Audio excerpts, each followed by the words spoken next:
Hello, good morning बच्चे।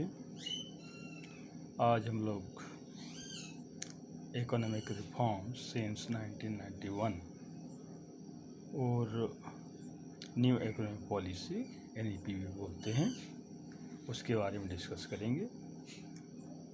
New economic policy की आवश्यकता क्यों पड़ी? आवश्यकता क्यों पड़ी? 1990 से पहले जो हमारे देश में अर्थव्यवस्था थी, वो देश की इकोनॉमी को डेवलप करें और लोगों को अधिक से अधिक रोज़गार मिले। इन चीज़ों को ध्यान में रख करके इकोनॉमिक पॉलिसी बनाई गई थी। Battling the economic crisis of 90s, the government of India initiated a series of economic reforms which came to be known as New Economic Policy NEP.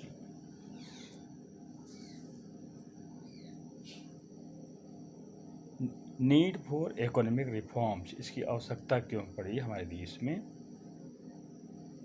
Economic reforms refers to a set of economic policies directed to achieve improvement in economic efficiency. पहला है mounting fiscal deficit. Fiscal deficit means difference between the total expenditure and total receipts minus loans. This is mounting fiscal deficit. Second, adverse balance of payments, BOP. Balance of payments is the difference between total receipts and total payments of a country on account of its economic transactions with rest of the world.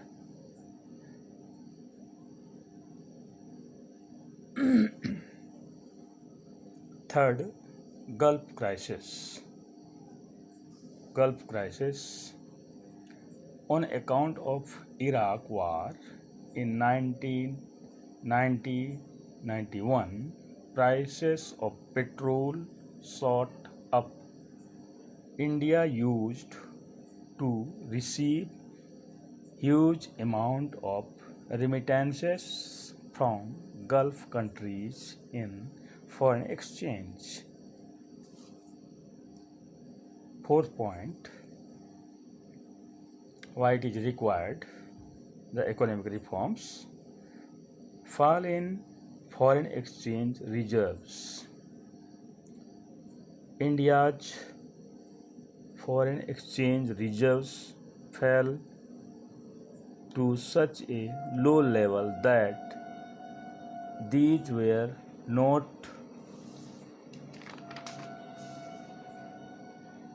enough to pay for an important bills of even 10 days.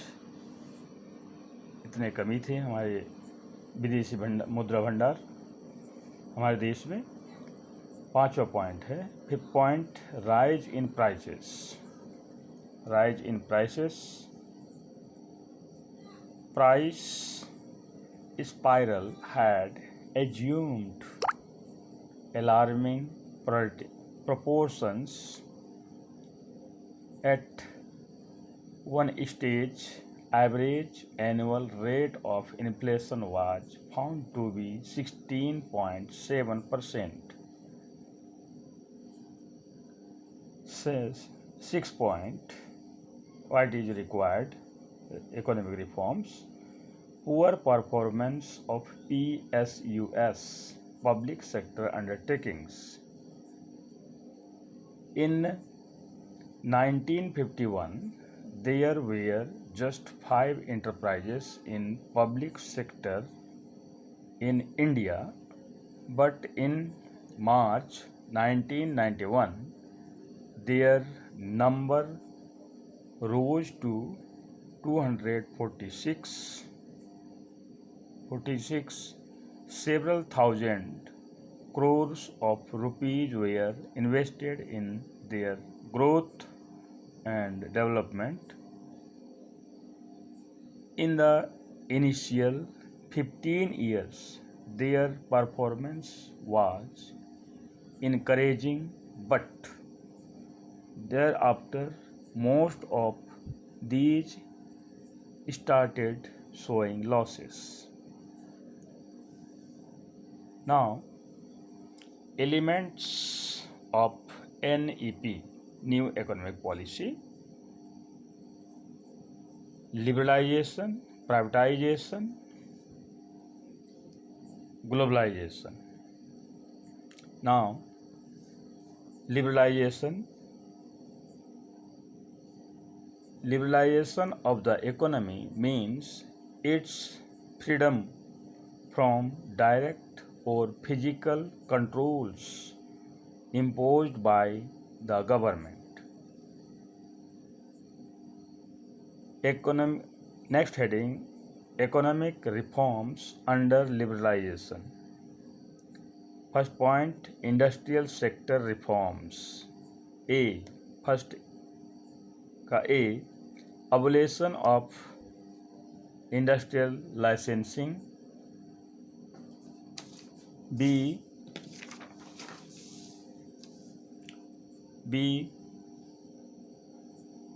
contraction of public sector. What is contraction of public sector?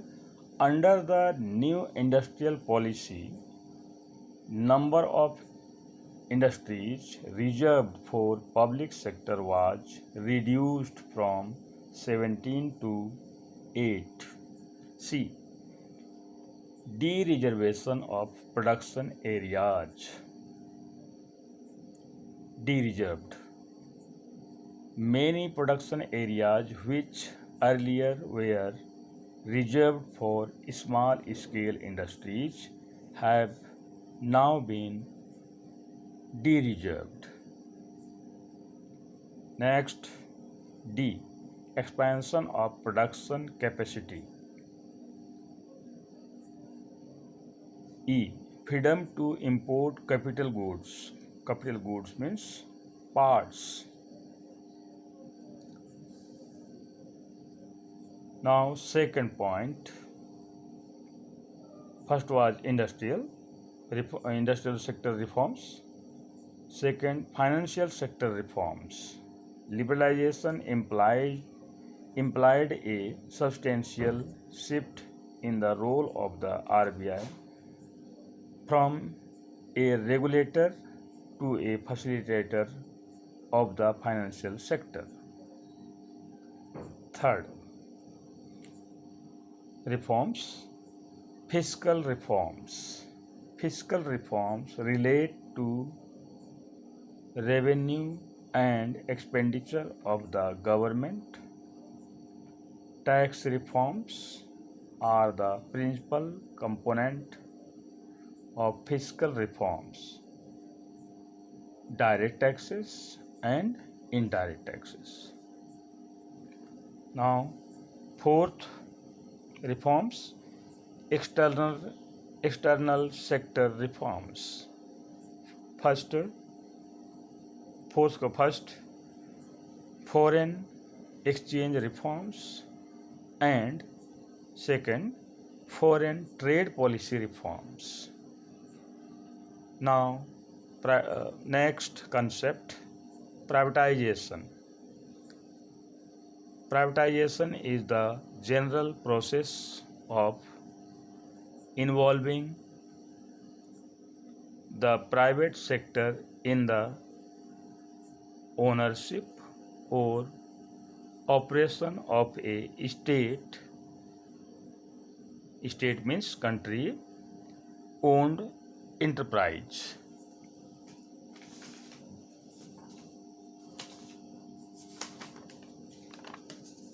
Now,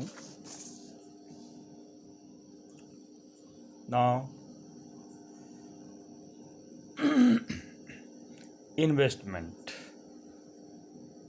Investment, that is capital expend or invest for the firms by the government, that is investment. Disinvestment. Disinvestment, it refers to a situation when the government sells off a part of its share capital of PSUs, public sector undertakings to the private investors.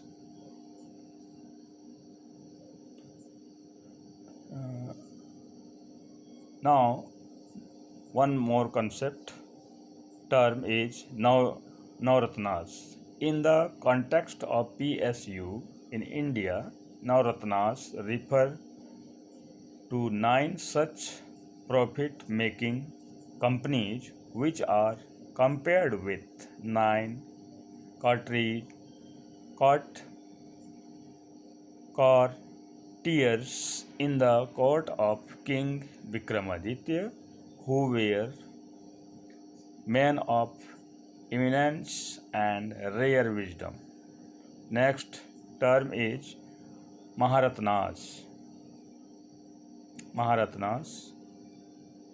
Only Indian Oil Corporation have moved from Navratnas to Maharatnas status. There is another concept is Mini Ratnas. Recently, another status called Mini Ratnas has been created to encourage PSUs to improve efficiency and profitability. Profitability.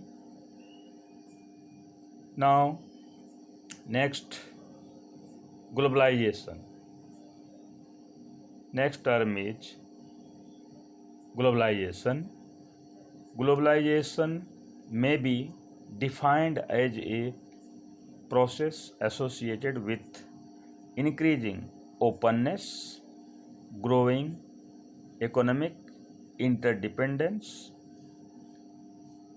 and deepening economic integration in the world economy. This is globalization.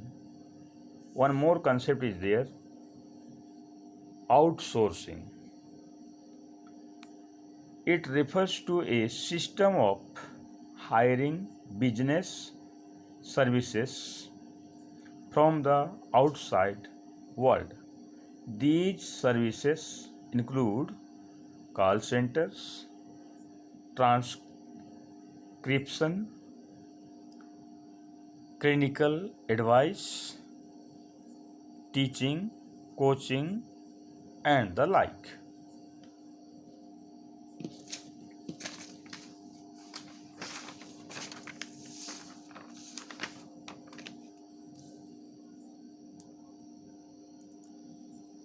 Now, policy strategies promoting globalization of the Indian economy. First, increase in equity limit of foreign investment. Equity limit बढ़ा दिया गया. Second, partial convertibility to achieve the objective of globalization. Partial convertibility of Indian rupee has been allowed. Third, long-term trade policy. Fourth, reduction in tariffs. Fifth point, withdrawal of quantitative restriction. Now next, heading merits of the LPG liberalization, privatization and globalization policies. First merit is a vibrant economy, उत्साह आया हमारे देश की economy में। Second है a stimulant to industrial production, a stimulant to industrial production. Third a check on fiscal deficit. Next fourth a check on inflation. Next consumers sovereignty, उपभोक्ताओं की प्रभुता बढ़ी। 6 a substantial increase in foreign exchange reserves, बड़े अधिक मात्रा में विदेशी मुद्रा की बढ़ोतरी हुई हमारे देश में। 7th flow of private foreign investment. 8th recognition of India as an emerging economic power. 9 merits a shift from monopoly market to competitive market. Next, demerits of LPG policies, liberalization, privatization, globalization policies. Demerits: neglect of agriculture, agriculture की ओर ध्यान नहीं दिया गया, उसमें कोई invest नहीं किया, कोई भी इन्वेस्टर्स नेगलेक्ट किया गया, ये डिमेरिट्स है, कमी है, अवगुण है। Second urban concentration of growth process, शहरों पर ही विशेष ध्यान दिया गया, ग्रामीण एरिया पर कोई इन्वेस्ट नहीं किया गया। थर्ड इकोनॉमिक कोलोनलाइज्म, व्यापार बढ़ाया, विदेशी व्यापार बढ़ा। फोर्थ स्प्रेड ऑफ कंज्यूमरिज्म, उपभोक्तावाद बढ़ा। फिफ्थ है lopsided growth process, it is not an inclusive growth process, it is a growth process that does not embrace all the sectors of the economy. Next demerit is cultural erosion. Cultural erosion, हमारे सभ्यता, हमारी संस्कृति का नाश हुआ, उनका पतन की ओर जाने लगा। Globalization has also caused cultural erosion in the Indian society. Now, which way to go? We should go that LPG liberalization, privatization, globalization policies are the only way out to economic growth and development.